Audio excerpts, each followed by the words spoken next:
Welcome to our channel, Listen to My Story. Please like, share and subscribe. Hello everyone, I'm Lauren. Did you ever wonder what it would be like to have your life completely destroyed by someone close to you? Ever thought about what you would do then? I didn't have time to think, because that's exactly what happened to me. It all started 2 years ago. I lived a quiet life with my mom and dad and my sister. I loved my family. We were always together. We were happy until that fateful day. My dad got fired from his work, a big company. He had worked there for 20 years. The only money we had then was what he had managed to save over the years. Finding a new job wasn't easy. It was a hard time for all of us, especially my dad. He was becoming desperate. At times, he just sat there, quietly, deep in thought, and I rarely saw him smile since. One late night, we were still up waiting for him when he walked through the door. But something was different. He wasn't walking straight. It was the first time in my life seeing him drunk. I decided to take matters in my own hand. I started job hunting. I was lucky enough to find something suitable at a startup company.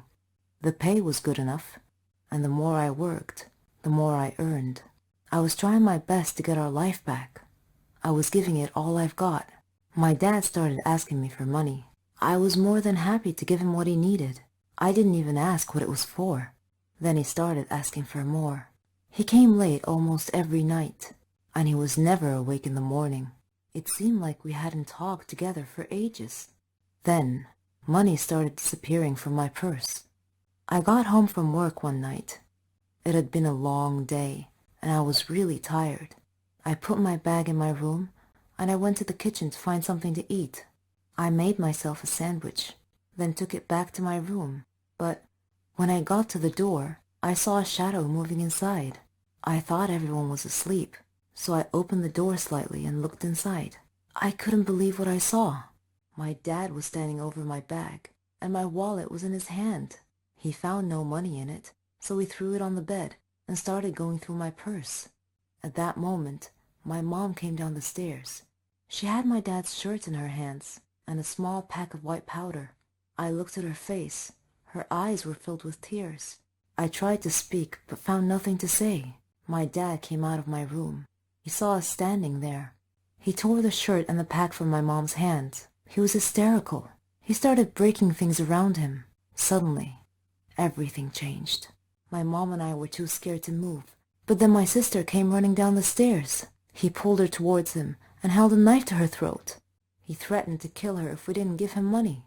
Without a moment's thought, I did what he asked. Things only got worse. Nothing was ever enough. He asked for more and more money, and if I refused, he'd get violent, beating up anyone in his path. I couldn't stand by and watch, so I would just give him what he wanted, until I decided enough was enough. He barged down the stairs one evening and asked for all the money I've got. I told him we had expenses to pay, the rent, school fees, but none of it mattered to him. He asked me again for the money and threatened me if I didn't do what he asked. I refused. He hit me so hard that I crashed my head against the wall and fell to the floor, bleeding. Everything went dark. My mom took me to different hospitals, and I had to do a lot of checkups and tests, but all the doctors said the same thing, that this was it. I was sentenced to live my life in darkness, never to see the light again. Bumping my head against the wall was one of the reasons, but apparently my psychological state played a huge role in my recovery. The doctors suggested that I'd be taken to a psychiatrist. My dad felt sorry for what he had done to me. He quit the drugs and alcohol, tried to be proper, but it was because of him that I was in this state. I didn't know if I could ever find it in myself to forgive him. I was torn inside. He was my dad, but I couldn't forget what had happened. I stopped talking shortly after, and he left, disappearing from our lives. No one knew where he was or what he was. A year had passed, and he came home. He sounded good, kind of like how he was before. He's trying to make up for what he had done. But to me, nothing he does makes a difference anymore. Kind of like how he was before. He's trying to make up for what he had done. But to me, Nothing he does makes a difference anymore. I'm still in the dark. That's something I'm gonna have to live with my whole life. I can't change that. What do you think I should do? Our feelings are always hard to control. We are humans after all. Sometimes we do things we can't explain, just because we feel that way. I had a student named Daniel, a sweet and innocent child. I was prepared to do anything for him, but don't judge me just yet. First, let me tell you my story. My name is Jolene. I'm a 21-year-old math teacher at a primary school. I live with my sister and my mother. My house was next to the school where I work. I love teaching, and I like teaching the students in creative ways. They loved me, and I loved them. Daniel was a special student, though. Our story began at the start of the new year. It was the first day of school. I missed all my students over the summer break. I missed them so much that I stood by the door to welcome them back. Before I started my first lesson, Mr. Smith, the student affairs officer, knocked on the class door, with Daniel hiding behind his back. Mr. Smith greeted the class and asked them to greet Daniel, but Daniel was too shy and didn't move. So I went over to him to take him by the hand, but he pulled his hand away, which embarrassed Mr. Smith. I asked him to greet his classmates, so he went and he stood in front of the class and he said, "Hello, I am Daniel." Then he went and he sat at the very back of the class. He didn't talk much with the other kids. He didn't like to interact with anyone. Daniel always looked sad, and I thought to myself, he's only 8. What could possibly have made him that way? I tried to get close to him, but he resisted all my efforts. Sometimes he looked like he was hiding some big secret, and later on, I learned what it was. One night, when I was surfing the social media, I came across a horrible news story about a jealous husband killing his wife and another man right in front of his son. The child had been none other than my new student Daniel. Reading that sad story, I started understanding why Daniel was acting that way. I decided to try brightening his life a little. Every day, I would buy a small present and put it on his desk. At first, it had no effect, but slowly he came to love that. During break time, I would sit beside him, and we would share food together. I would get him involved in class activities. On his birthday, I arranged a surprise party with his class, his grandmother, and myself. He was so happy that day. After the party, he hugged me and he told me that he loved me. I hugged him tightly. He was not just a student to me. I treated him like he was my own son. He told me that he wanted to call me mother, and that made me so happy. After his grandmother died, he came to live with me. We faced a lot of problems together, but I followed his success in life with pride. Daniel is all grown up now. He's graduating from the Faculty of Engineering. I am so proud of what he has made of himself. I've been cursed, and it will haunt me for the rest of my life. It all began with a joke at first, but some jokes have serious consequences, and when this happens, your life becomes an uphill struggle. My name is Catherine. I'm 16 years old, and I live with my parents and my little sister Mara. I like music, acting, and watching action movies. I play baseball and practice ballet. I've even won a lot of prizes. I just had one problem. I like to make fun of people. It's like an addiction. I never watched what I said, nor did I care who it hurt. The kids I picked on were actually kind and gentle, but that just encouraged me even more. My friends were exactly like me. In fact, I was their leader. We walked like we owned the school. We had a classmate named Norman. He wasn't exactly what you'd call in good shape. He was quite the opposite of fit. During class breaks, my gang and I would steal his lunchbox and throw it around each other, keeping it away from him. We watched him run trying to catch us, but he'd stop halfway. The extra weight didn't help him, and he'd quickly run out of breath. Whenever he entered the classroom, we would surprise him by throwing old, musty vegetables and fruits at him. Norman tolerated our teasing. He didn't seem to mind much.